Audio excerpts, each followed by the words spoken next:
وہ اصل جو دو ورڈز ہیں نالج اکانومی، آج سب سے بڑی طاقت جو بن چکی ہے وہ علم کی ہے. دوسرا چھوٹا سا ملک لے لیں سنگاپور، آبادی کراچی سے 1/4، ایکسپورٹس 400 ارب ڈالر. پاکستان، پورے پاکستان ایکسپورٹس 21 ارب ڈالر. کیا وجہ؟ سنگاپور پہ کے پاس کوئی قدرتی وسائل نہیں ہے.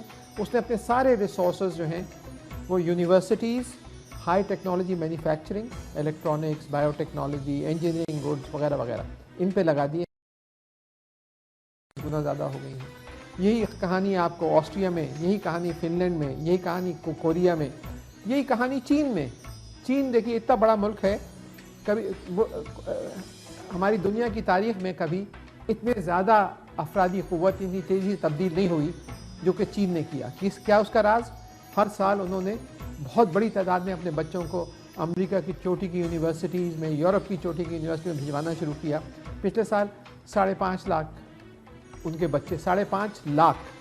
ہم نے کتنے بھیجے ہیں اس سال؟ 250. اوہ مائی گاڈ. پاکستان نے 250 بچے بھیجے ہائر ایجوکیشن کمیشن پروگرامز کے تحت.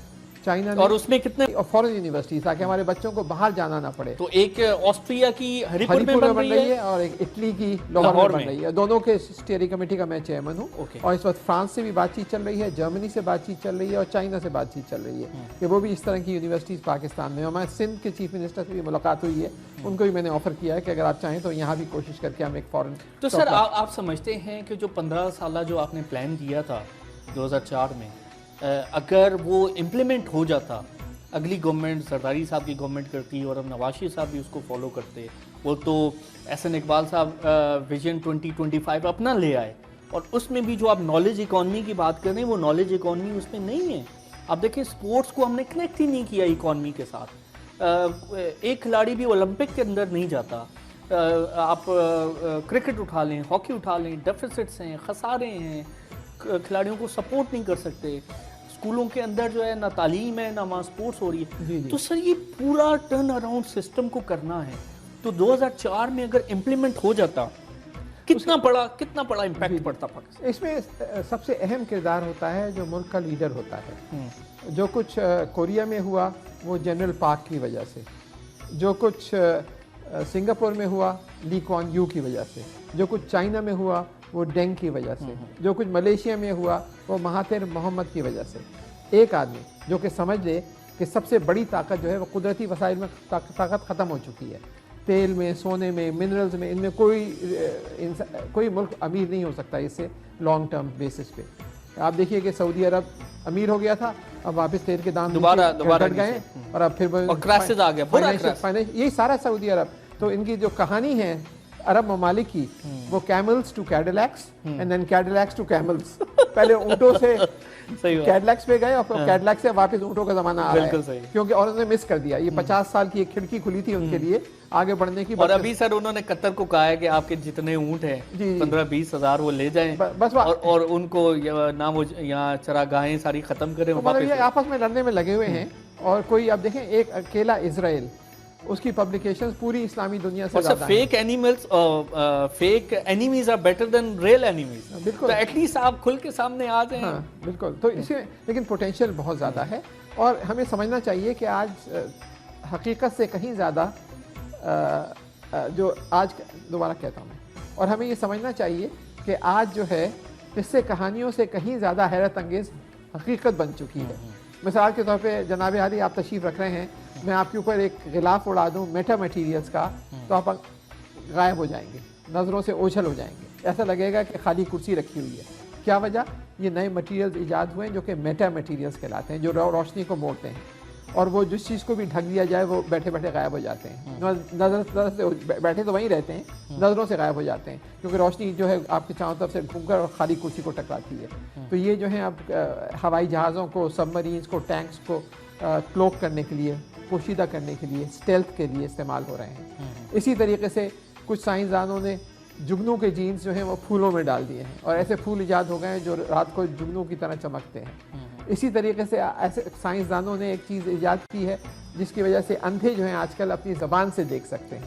ایک چھوٹا سا کیمرہ لگا ہوتا ہے اینک کے اوپر، وہ امیج جو ہے وہ لیتا ہے کیمرہ اور اس کو پھر ایک لالی پاپ کی طرح کا ایک ڈیوائس ہوتا ہے، اس میں 400 سینسرز ہوتے ہیں، جو جب اندھا آدمی اپنی زبان پہ رکھتا ہے وہ تو امیج جو ہے وہ پہنچتی ہے اس کے دماغ پر اینڈ آئی سائٹ ریسٹور ہو جاتی تو ہے۔ یہ کمپلیٹ ریسٹور ہوگی یا پارشل ریسٹور ہوگی؟ پارشلی ریسٹور ہو جاتی ہے، کلیئرلی تو ویژن نہیں آتا لیکن وہ لفٹ کے بٹن دیکھ سکتا ہے، وہ چھری اور کانٹے میں تفریق کر سکتا ہے، تو پارشل ویژن۔ لیکن سر یہ میٹا میٹیریلز والی بڑی انٹرسٹنگ ہے، یہ ہمارے سیاستدانوں کو مل گئی وہ تو ایک دوسرے کو غائب کریں گے جس سے اختلاف ہوا۔ تو یہ عجیب و غریب دنیا ہے۔ تو یعنی کہ اسی طرح جینیٹکس کے اندر بہت بڑی تیزی سے تبدیلیاں آ رہی ہیں کہ جو اللہ تعالیٰ نے جو پودوں کے اندر یا جانوروں کے اندر جو سافٹ ویئر ڈال رکھا ہے، ڈی این اے، اس کا سٹرکچر کہ کیا چیز آپ ڈپینڈ کرتی، کس چیز سے آپ کی آنکھیں براؤن ہوتی ہیں یا ہری ہوتی ہیں، کس چیز سے آپ کا رنگ 6 فٹ کا ہوتا ہے، آپ کا جو قد ہے 6 فٹ کا ہوتا ہے یا 4 فٹ کا ہوتا ہے،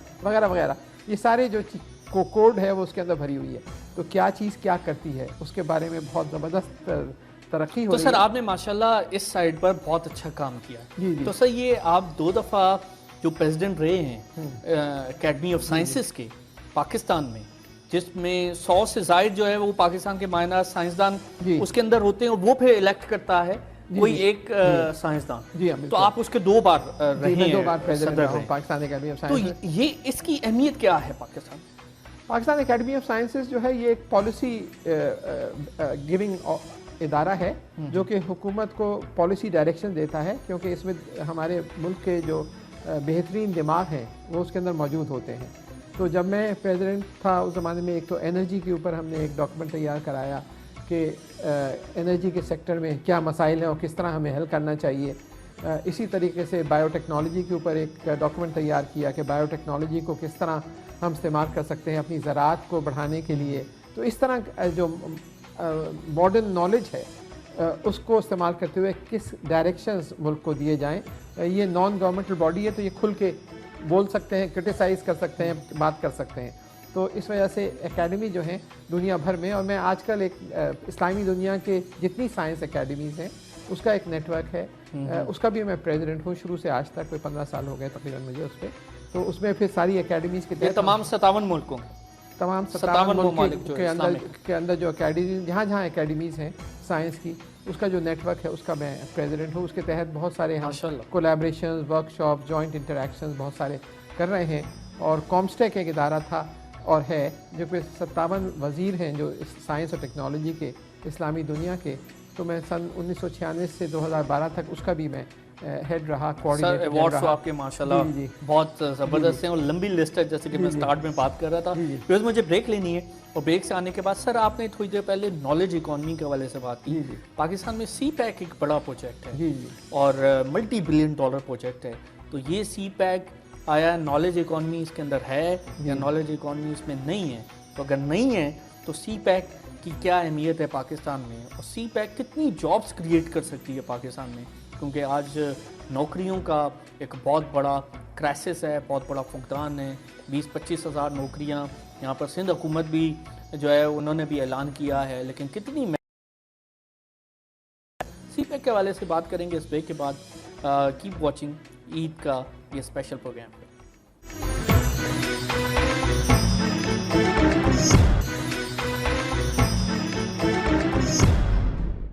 ویلکم بیک ویورز، اور عید کے حوالے سے ہم گفتگو کر رہے ہیں آج ڈاکٹر عطاء الرحمان صاحب کے ساتھ، اور ڈاکٹر صاحب جہاں بیٹھے ہوں عید کے دن وہاں سائنس اور ٹیکنالوجی کی بات نہ ہو، وہاں انوویشن کی بات نہ ہو تو یہ ہو نہیں سکتا، دونوں جو ہے وہ لازم و ملزوم ہے۔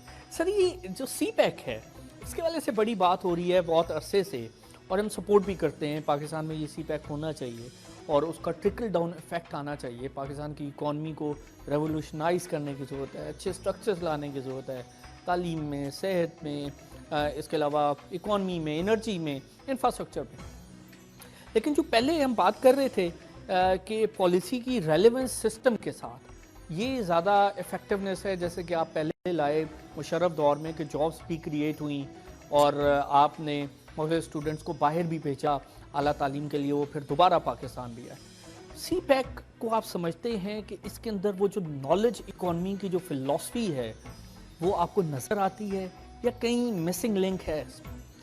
جی شکریہ، یہ بہت اہم سوال کیا ہے۔ کرنٹ کانٹیکسٹ میں میں ذرا سا یہ آ کے ایک چیز بتانا چاہتا ہوں آپ کو کہ اگر میں دنیا کا گراف بناؤں کہ پچھلے 50-60 کے سال کے اندر دنیا میں ہوا کیا ہے مینوفیکچرنگ اور پروڈکشن کا، تو قدرتی وسائل اس طرح نیچے چلے گئے ہیں، ان کی ٹوٹل ویلیو، جو لو ویلیو ایڈڈ گڈس ہیں ان کی بھی ویلیو نیچے چلی گئی ہے، جو میڈیم ٹیکنالوجی اور ہائی ٹیکنالوجی گڈس ہیں وہ بہت تیزی سے بڑھے ہیں۔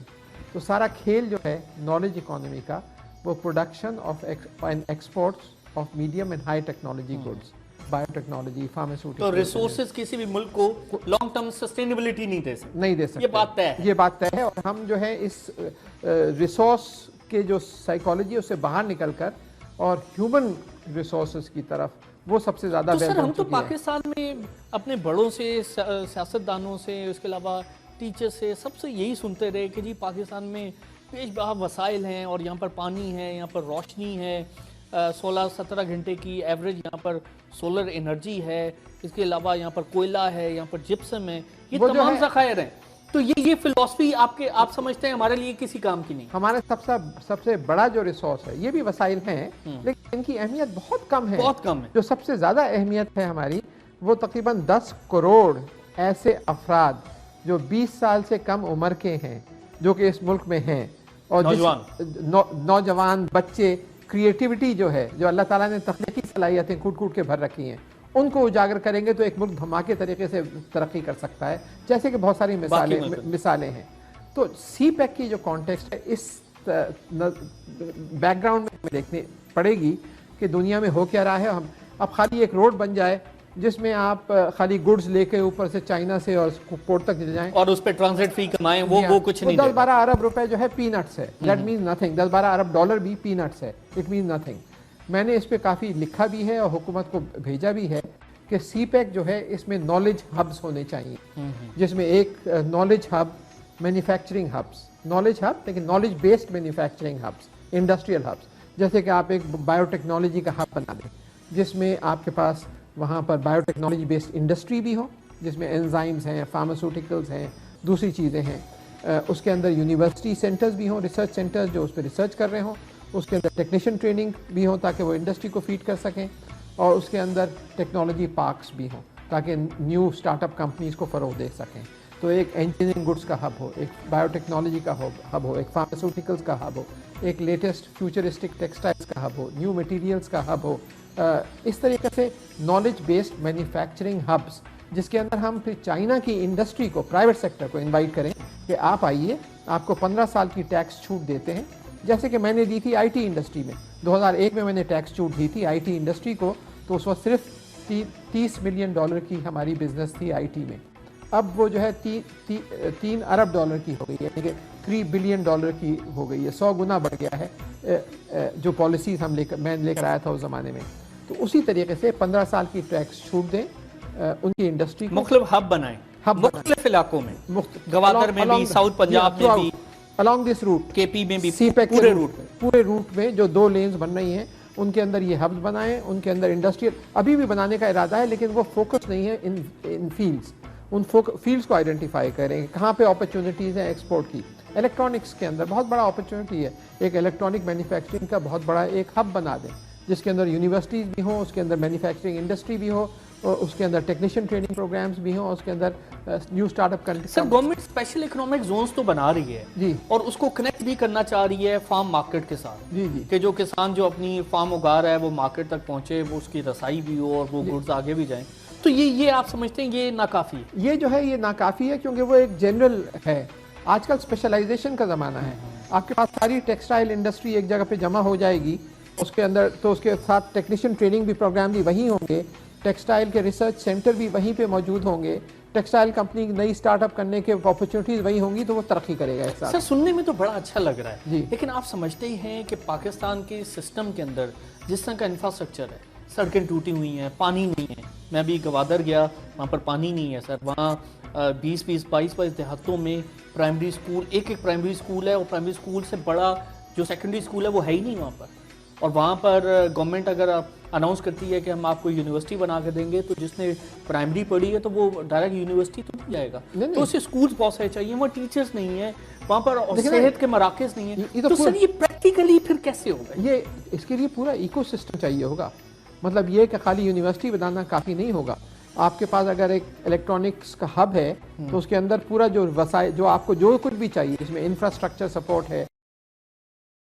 اندر آپ کے پاس سروسز ہونی چاہیے، پانی ہونا چاہیے، سکولز ہونے چاہیے، کالج ہونے چاہیے، یونیورسٹی ہونے چاہیے، انڈسٹریل ہب ہونا چاہیے، ٹیکس چھوٹ ہونی چاہیے، نیشنل لانگ ٹرم پالیسی ہونی چاہیے. تو ایک کمپریہنسو پروگرام ہوگا.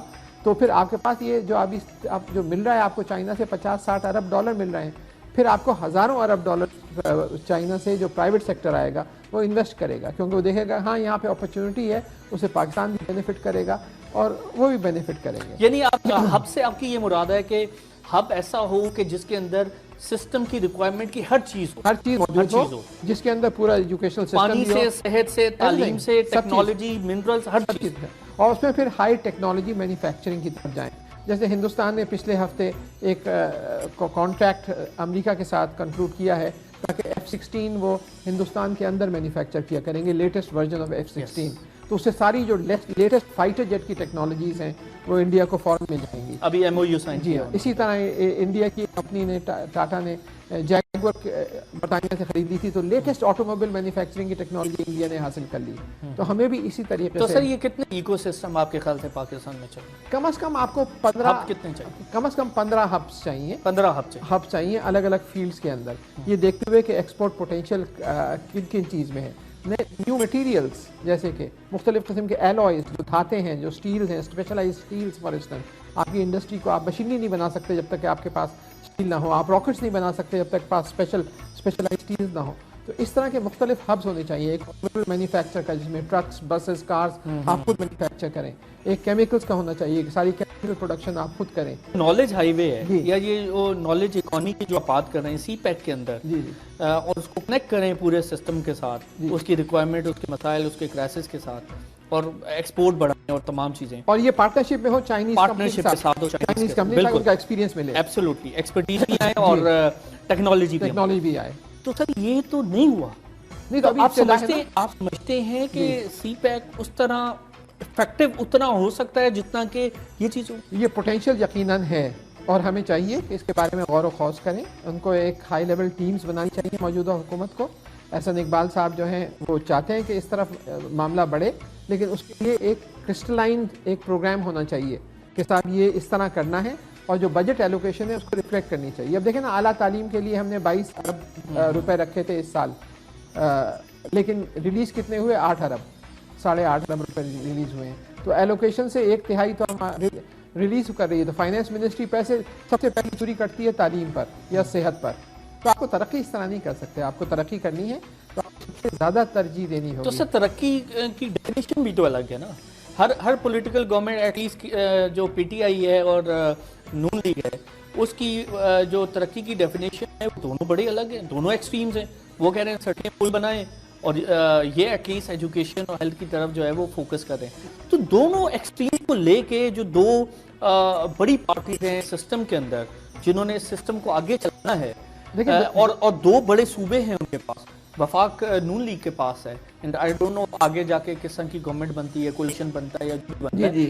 تو اس سسٹم کے اندر آپ پھر ان دو پریکٹیکل جو ایکسٹریمز ہیں اس کو دیکھ کر کیسے دیکھیں؟ دونوں اپنے طور پہ بات ایک حد تک صحیح کر رہے ہیں. انفراسٹرکچر بھی چاہیے آپ کو کہ آپ جو ہے روڈ ہیں، سڑکیں ہیں، کمیونیکیشن سسٹمز ہیں، یہ بھی ایک اہم پارٹ ہوتے ہیں اکنامک ڈیولپمنٹ کا. لیکن پہلے سے ایجوکیشن، اس کے ساتھ ساتھ سائنس اور ٹیکنالوجی، اس کے ساتھ ساتھ انوویشن، اس کے ساتھ ساتھ ہائی ٹیک مینوفیکچرنگ، وہ بھی انٹیگریٹ ہونی چاہیے. تو اس میں آپ کو زیادہ دور دیکھنے کی ضرورت نہیں ہے. آپ دیکھیے چائنا نے کیا کیا، آپ دیکھیے کوریا نے کیا کیا، آپ دیکھیے ملیشیا نے کس طرح آگے بڑھا ہے. اس کی ترتیب وہی ہے کہ مہاتیر محمد صاحب سے میری ملاقات، تو میں ان سے پوچھا کہ راز ہے آپ کے ملیشیا کے ڈیولپمنٹ کا. میرے دوست ہیں اچھے، لگے ہم نے آج سے 30 سال پہلے یہ فیصلہ کر لیا تھا کہ اپنے پیٹ پہ پتھر باندھ کر ہم اپنا زیادہ سے زیادہ پیسہ جو ہے تعلیم کی طرف لگائیں گے. اور تعلیم، ایک دفعہ آپ کی قوم تعلیم یافتہ ہو جاتی ہے تو everything else falls into place. تو ترجیح ہونی چاہیے سب سے زیادہ، وہ ہونی چاہیے تعلیم کی، اور پھر سائنس. جس میں تعلیم میں ہائر ایجوکیشن نہیں کر رہا، پرائمری، سیکنڈری، ٹیکنیکل، پھر science, technology, innovation, the heart of the development. یہی دیکھیں امریکہ کے صدر کے آتے ہیں جب بھی تو وہ اس کو سب سے زیادہ ترجیح دیتے ہیں. ہمارا جو ہیومن ریسورس ہے جو 55-60% جو ہے اس کی ہیومن ڈیولپمنٹ ہوگی تو ہم کو فائدہ ہوگا. پریسائسلی, ورنہ تو بیکار ہے سارا کرنا. آپ اوپر ایک نیچے بنیاد نہیں ہے, آپ اوپر ایک بنا دیں اسٹرکچر. ایسی سڑکوں کا کیا کام جہاں پہ جاہل لوگ گھوم رہے ہوں, کوئی اور ترقی نہیں کر سکتا. آپ کو ترقی کے لیے فرسٹ پرائرٹی جو ہے وہ دینی چاہیے تعلیم پر, اور ساتھ کے ساتھ ایگریکلچر گروتھ پر. ایگریکلچر سے آپ کو زراعت کی بڑھوتری سے. آپ سمجھتے ہیں کہ پاکستان میں اب ہم پولیٹیکل گورنمنٹس کو ایٹ لیسٹ ساتھ چلنا پڑے گا, تبھی جا کے سسٹم جو ہے وہ گرو کرے گا, اور کوئی ایک پارٹی اس سسٹم کو نہیں چلا سکتی. اس سلسلے میں ہم برطانیہ سے سبق سیکھ سکتے ہیں. ان کے ہاں شیڈو کیبنٹ ہوتی ہے. کچھ چیزوں میں جو موجودہ حکومت جو ہوتی ہے, اور جو شیڈو کیبنٹ اپوزیشن پارٹیز کی جو شیڈو کیبنٹ ہوتی ہے, وہ مل کے طے کر لیتے ہیں کہ سب چیزوں میں آپ چاہے کوئی جو بھی آ جائے, لیبر آ جائے یا کنزرویٹو آ جائے, ان چیزوں کو ہم ٹچ نہیں کریں گے. لانگ ٹرم پالیسی جس کے اندر تعلیم ہے, جس کے اندر فورن پالیسی ہے, جس کے اندر ڈیفنس ہے, ان چیزوں کے اندر وہ ساتھ کے ساتھ وہاں کنزرویٹو دوبارہ آ گئی جی, اور لیبر جو ہے وہ ابھی ہے اپوزیشن میں, لیکن ایٹ لیسٹ تو آپ سمجھتے ہیں کہ یہی ہمیں کرنا پڑے گا یہی کہ ہمیں بیہائنڈ دا سین جتنی میجر پولیٹیکل پارٹیز ہیں ان میں پرائرٹیز طے کر کے جو بھی حکومت آئے گی. یا آپ دیکھا کہ جو اعلیٰ تعلیم میں تیزی سے ترقی 2002 سے 2008 پیچھے, اس وقت ہم جب نے ریزائن کیا 2008 میں, تو ہماری 5 دنیا کی چوٹی کی 300, 400, 500 میں تھی. آج صرف ایک یونیورسٹی رہ گئی ہے, وہ 430 نمبر پہ نسٹ, باقی سب چلی گئی ہیں کیونکہ کنسسٹنسی ان پالیسی نہیں ہے. پالیسی جو ہیں وہ کچھ ایریاز کے اندر ہمیں لانگ ٹرم پالیسیز برقرار نہیں پڑیں گی. تو ہمارے یہاں ٹیلنٹ ٹاپ 1000 کے اندر صرف ایک یونیورسٹی اور وہ نسٹ ہے. جی صرف نسٹ ہے, وہ صرف, باقی سب ہو گئی. High education Times UK ranking میں تو نسٹ بھی نہیں ہے, صرف US رینکنگ میں نسٹ آ رہی ہے, باقی سب جو سلائڈ ہو کے پیچھے چلی گئی ہیں. تو ایسی ترقی تو نہیں ہو سکتی کہ 2 قدم آگے بڑھیں اور پھر 3 قدم پیچھے چلے جائیں. تو یہ سلسلہ رہتا ہے کیونکہ ہر حکومت نئے سرے سے شروع کرتی ہے. بالکل, اور ایٹ لیسٹ اب شیئرڈ ویژن کا ٹائم آ گیا. بالکل, we have to work together. ساری پالیسی سب پارٹی, کچھ چیزوں کے اندر ایک کنسنسس ہونا چاہیے بیہائنڈ سین. اور پھر جسٹس سسٹم, انصاف. جب تک انصاف نہیں ہوگا کوئی ملک ترقی نہیں کر سکتا. آپ وہ بھی نہ کریں گے جو چین کر رہا ہے کہ کرپشن دیکھیے اس کو شوٹ کر دیا. تو you have to basically zero tolerance for corruption, چاہے وہ اونچا ہو, چاہے وہ چھوٹا آدمی ہو, چاہے وہ بڑا آدمی ہو. وہاں penalty for corruption is death. یہی پاکستان میں ہونا چاہیے. تو سر اب آپ سمجھتے ہیں کہ ایٹ لیسٹ آج عید کے دن آپ کیا میسج دیں گے پاکستان کے اس نوجوان جسے نوکری نہیں ملی, جو آج عید شاید برائے نام عید منا رہا ہے, عید کے نئے کپڑے بھی نہیں وہ پہن سکتے, غربت تیزی سے بڑھ گئی ہے سر. 10-12 کروڑ عوام ہیں, وہ 2 وقت کا کھانا جو ہے مشکل سے کھا سکتے ہیں. پھر اگر گھر میں کوئی بیماری آ جائے تو اس کو بہتر طور پر جو ہے وہ دیکھ نہیں سکتے, ان کے لیے ایک آفت آ جاتی ہے. تو سر بہت بڑا کرائسس ہے. تو ان نوجوانوں کو جو مایوس ہیں, جو نا امید ہیں, ان کے لیے کیا میسج ہے آپ کا؟ ان کے لیے میں ایک چھوٹا سا تحفہ دینا چاہتا ہوں آج, اور وہ تحفہ یہ ہے کہ میں نے دنیا کے جتنے جو بڑے آن لائن کورسز تھے, MIT, Stanford, Harvard, Khan Academy California, ان سب کو یکجا کر کے ان سے اجازت لے کر اور وہ فری میں ہم نے لانچ کر دیا ہے. اور وہ ہے اب تو وہ نوجوان جس کو کوئی امید نظر نہیں آتی, وہ اس ویب سائٹ پہ جائیے. ویب سائٹ کا ایڈریس ہے lej4learning.com.pk اور 4 نمبر 4. یہ آپ بلکہ دکھا بھی دے گا. اس میں اسکول لیول ایجوکیشن بھی ہے, کالج لیول بھی ہے, یونیورسٹی لیول بھی ہے, وہ فری میں اپنے آپ کو سیکھ سکتا ہے. تو آپ کو forlearning.com.pk forlearning.com.pk اس میں آپ اس کو کہیں جانے کی ضرورت نہیں ہے. وہ بیٹھے اور اس کو اسٹینفرڈ کا ایک پروفیسر ہے, وہ یہاں گھر بیٹھ کے فری میں پڑھ سکتا ہے پروفیسر سے, یا MIT کے یا ہارورڈ کے, اسکول لیول پر ہے تو خان اکیڈمی کے. تو یہ ایک چھوٹا تحفہ, یہ فری ہے, کوئی رجسٹریشن نہیں ہے, پیمنٹ نہیں ہے. اور یہ سمجھ لیں کہ ڈاکٹر خان اور ان کے کولیگز جنہوں نے یہ ڈیولپ کیا ہے, ان کی طرف سے ایک تحفہ ہے. اس سے سستا اور اچھا فلم کا تحفہ ہے یہ. بالکل ہمارے ڈاکٹر صاحب آپ سے بات ہوئی اور آپ کی پرسنل لائف کے بارے میں جانا, اچیومنٹ, روز آپ کے پاس جب آتے ہیں تو ایک نیا پہلو آپ کی لائف کے بارے میں ہمیں پتہ چلتا ہے. ڈاکٹر صاحب بہت شکریہ, تھینک یو ویری مچ, بہت شکریہ. میرے ہمارے ساتھ موجود تھے ڈاکٹر عطاء الرحمان صاحب, پاکستان کا فخر پاکستان. تو 55 سے 60% عوام کو انہوں نے آج تحفہ دیا ہے, اور وہ تحفہ ہے تعلیم کا, اور وہ تحفہ ہے